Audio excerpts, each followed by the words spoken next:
हमने पढ़ना है सबसेट, ठीक है। तो सबसेट के लिए मैं सबसे पहले 2 एग्जांपल लेता हूँ, ध्यान से देखना, ठीक है।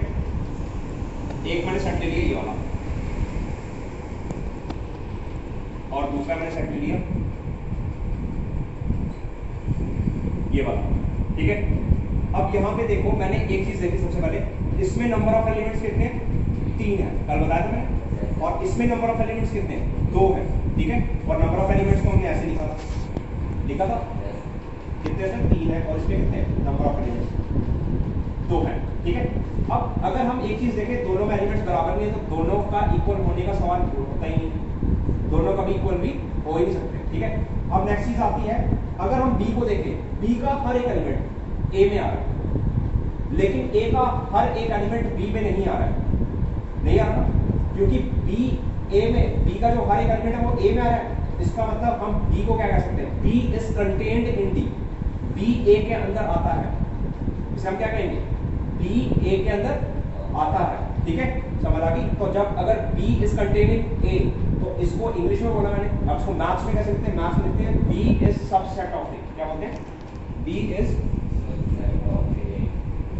सबसेट ऑफ ए। अब कैसा सबसेट है ये इक्वल नहीं है, इसके क्या है?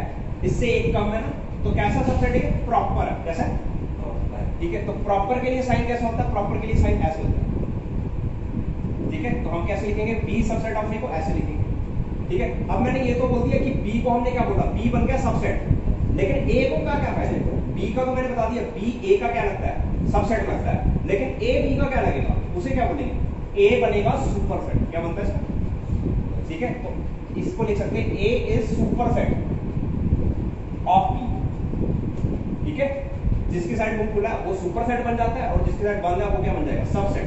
लेकिन बी कैसा सबसेट है? यहाँ पे प्रॉपर, कैसा है? प्रॉपर क्यों? क्योंकि इक्वल नहीं, ठीक है। अब मैं अगर एक और चीज लिखूं यहाँ पे, देखो ए को मैं दोबारा से लिखूं, अगर यहाँ पे ए सेट तो यही था, ठीक है। अब देखो ए का हर एक एलिमेंट ए में तो आता ही है ना, तो ए खुद का तो सबसेट होगा ही होगा, ठीक है। लेकिन कैसा है खुद का सबसेट? क्योंकि ए खुद के बराबर होता है ना, हर एक एलिमेंट तो आ रहा है ए का ए में, लेकिन नंबर ऑफ एलिमेंट्स भी बराबर है, तो इसलिए हम ए को ए का क्या कहेंगे? इम्प्रॉपर सबसेट, क्या कहेंगे? सबसेट तो है, लेकिन कौन सा है? प्रॉपर है कि इम्प्रॉपर है? इम्प्रॉपर सबसेट, ठीक है। तो यहाँ पे हम लिख सकते हैं ए इज इम्प्रॉपर। इम्प्रॉपर के लिए साइन देखो कैसा है, नीचे इक्वल टू भी डाल देते हैं, सबसेट के साइन के नीचे इक्वल टू डाल दो तो उसको क्या बोलते हैं? इम्प्रॉपर सबसेट, ठीक है। क्या बोलते हैं इसको? ठीक है, क्लियर हो गया, ठीक है। अब लिखो तुम इसको, पॉज करो, बात करेंगे इसकी।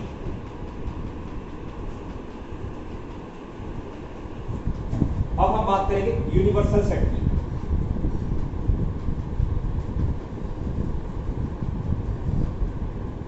ठीक है। यूनिवर्सल सेट देखना कैसे बताऊं, ठीक है, ध्यान से देखना। ये मैंने तुम्हें कुछ सेट बताया, सबसे पहले ध्यान से देखना। ये किसका सेट था? नेचुरल नंबर का, बताया था मैंने। नेचुरल नंबर कहां स्टार्ट होते हैं? 1 से स्टार्ट होते हैं, ठीक है। ये किसका सेट था? इंटीजर्स का। इंटीजर्स तुम्हें पता माइनस से स्टार्ट होते रहते हैं, पता ही नहीं। ये इंटीजर्स का, ठीक है। नेक्स्ट ये कौन सा आगे? रैशनल नंबर, बताया था। रैशनल नंबर में सारे आते हैं, कौन से वाले? इंटीजर्स भी और अपॉन भी। तो तुम इसमें ऐसे लिख सकते हो -2 आ गया, -1.9 आ गया, इस तरह से आते जाएंगे, ठीक है। इस तरह से आते जाएंगे, ठीक है। तो रैशनल नंबर में क्या आते हैं? सारे इंटीजर्स आते हैं, ठीक है। और लास्ट में आता है रियल नंबर्स। रियल नंबर्स में क्या क्या आते हैं? तुमने 10th में पढ़ा होगा, रैशनल प्लस इरैशनल दोनों आते हैं, ठीक है। रियल नंबर को किससे डिनोट करते हैं? r से, ठीक है। अब तुम यहाँ पे ध्यान से देखो, n का हर एक एलिमेंट z में आता है, लेकिन z का हर एक एलिमेंट n में नहीं आ रहा, माइनस वाले थोड़ी ना आते हैं।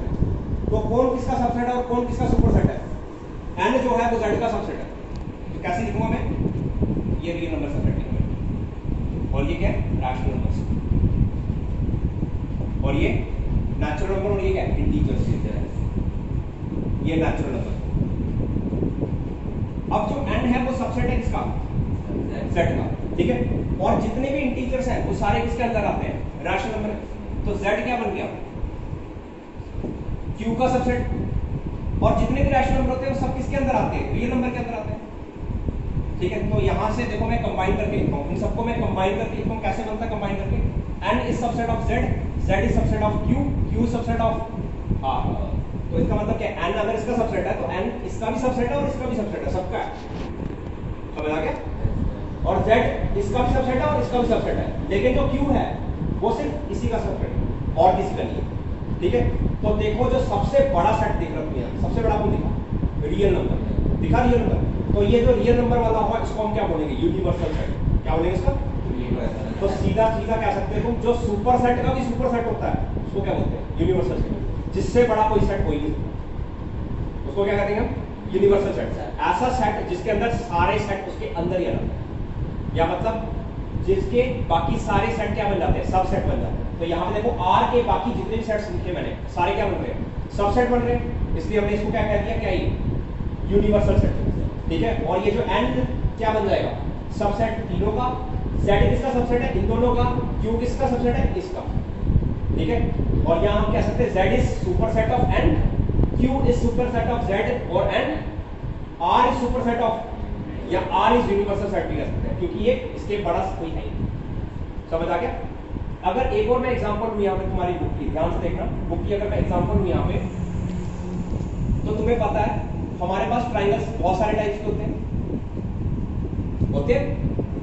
कुछ होते हैं एक्यूट एंगल ट्राइंगल, कुछ ऑब्ट्यूज एंगल ट्राइंगल, कुछ राइट एंगल ट्राइंगल, और भी बात करूं तो स्केलिंग ट्राइंगल, आइसोसेलेस ट्राइंगल और इक्विलेटरल ट्राइंगल, ठीक है? अब ये अलग अलग है, ये on the basis of angle है, ये on the basis of side है तो लेकिन सारे ट्राइंगल। तो ऐसा कोई सेट बताओ जिसके अंदर ये सारे आते हैं, सब में क्या कॉमन है? सब में कॉमन ये है कि भाई ये सबसे पहले, ये सब होने से पहले सबसे पहले क्या है? ट्राइंगल। क्या सबसे पहले? ट्राइंगल। तो इन सब का अगर मैं बात करूं, इन सब का जो यूनिवर्सल सेट बनेगा या सुपर सेट बनेगा वो कौन होगा? Set of all triangles. Set of all triangles के अंदर ही तो ये सारे क्या आते हैं हमारे पास? ट्राइंगल्स आते हैं, ठीक है? तो इन सब का सुपर सेट कौन होगा? ट्राइंगल। समझ आ गया? ठीक है? इसी तरह अगर मैं बात करूं स्क्वायर, रेक्टेंगल, क्वाड्रिलेटरल, ट्रापीजियम, रोम्बस, ये सब क्या है? क्वाड्रिलेटरल। तो इनका सुपर सेट कौन होगा? सेट ऑफ ऑल क्वाड्रिलेटरल्स, या यूनिवर्सल सेट क्या होगा? Set of all quadrilaterals. Clear हो गया? ठीक है, चलो नोट करो इसको। इसके बाद हमारे पास नेक्स्ट आएगा कौन सा? Power set.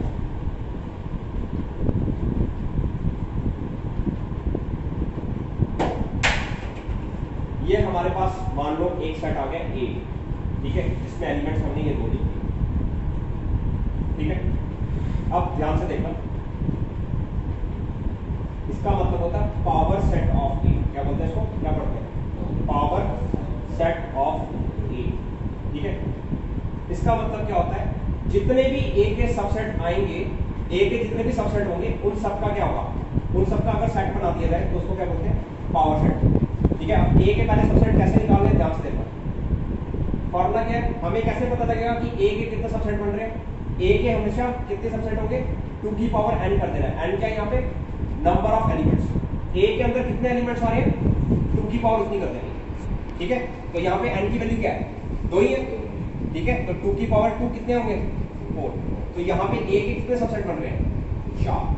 4 में से 2 हमेशा फिक्स होते हैं, 2 हमेशा फिक्स होते हैं। पहला होता है 5। एम्प्टी सेट जो होता है, तब बताया था मैंने, एम्प्टी सेट हर एक सेट का सबसेट होता है, नंबर 1, ठीक है? दूसरा कौन सा बनेगा? ध्यान से देखना, इसका जो फर्स्ट एलिमेंट है उसके ऊपर ब्रैकेट लगा देनी है, ये करने वाली, ये एक सेट बन गया, ठीक है? नेक्स्ट दूसरा एलिमेंट लिखो, उसके ऊपर ब्रैकेट लगा दो, ये दूसरा सेट बन गया, है ना? ठीक है? और तीसरा सेट देखो क्या बनेगा? जितने भी एलिमेंट्स दिख रहे हैं सबको क्या कर दो? कंबाइन कर दो, ठीक है? अब ये 1, 2 तो खुद A ही है, ठीक है? तो कौन कौन सेट बने? ये बन गया, एक ये बन गया, एक ये बन गया और एक ये बन गया, ठीक है? तो मैंने पहले ही बता दिया था स्टार्टिंग में कि A के कितने सबसेट आएंगे? 2 की पावर जितने उसमें नंबर ऑफ एलिमेंट्स है, तो उसमें 2 एलिमेंट थे तो कितने? 2 की पावर 2 कितने सेट बन गए? 4 सेट बन गए, मतलब 4 सबसेट हो गए, ठीक है? ये मैंने सारे सबसेट लिख दिए किसके? A के। अगर मैं इन सबको एक सेट के अंदर फिट कर दूं, ठीक है? तो सेट में फिट करने के लिए क्या करते हैं? इधर भी एक ब्रैकेट लगा देनी है और इधर भी एक ब्रैकेट लगा देनी है, ठीक है? अब मैंने सबको क्या बना दिया? सेट। सब सेट का जब मैंने सेट बना दिया, इसको बोलते हैं पावर सेट। क्या बोलते हैं इसको? लेकिन ये किसके सबसेट थे? ए के थे, इसलिए पावर सेट किसका बनेगा? पावर सेट ऑफ ए का बनेगा। समझ आ गया? पावर सेट ऑफ ए में कितने एलिमेंट्स होते हैं? 2 की पावर जितने number of elements in set में होंगे।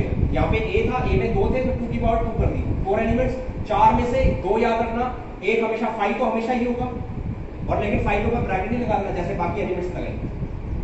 5 को बिना ब्रैकेट लिखते हैं, ठीक है? और 1 वो खुद ही होगा। क्लियर हो गया?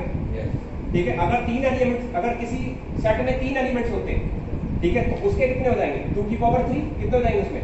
उसमें 8 सबसेट हो जाएंगे। समझ आ गया? अब 8 में से ध्यान से देख लो, 8 में से प्रॉपर कितने और इम्प्रॉपर कितने हैं? प्रॉपर सबसेट होते हैं ये वाले, 5 को और खुद को छोड़ के। इसको खुद को छोड़ देना, खुद हमेशा क्या होता है? इम्प्रॉपर होता है, क्योंकि खुद तो खुद के इक्वल है ना वो, ठीक है? तो ये इम्प्रॉपर है, ये इम्प्रॉपर है। इनको छोड़ के जितने भी बचे हैं वो सारे कैसे सबसेट है? एक एक प्रॉपर। समझ आ गया? तो याद रखना, number of proper subsets, number of proper subsets क्या होता है फॉर्मूला? 2 की पावर n। इससे तो हमें टोटल नंबर ऑफ सबसेट पता लगता है। इसमें से हमेशा कितने माइनस करते हैं? 2 माइनस करते हैं। कितने माइनस करते हैं?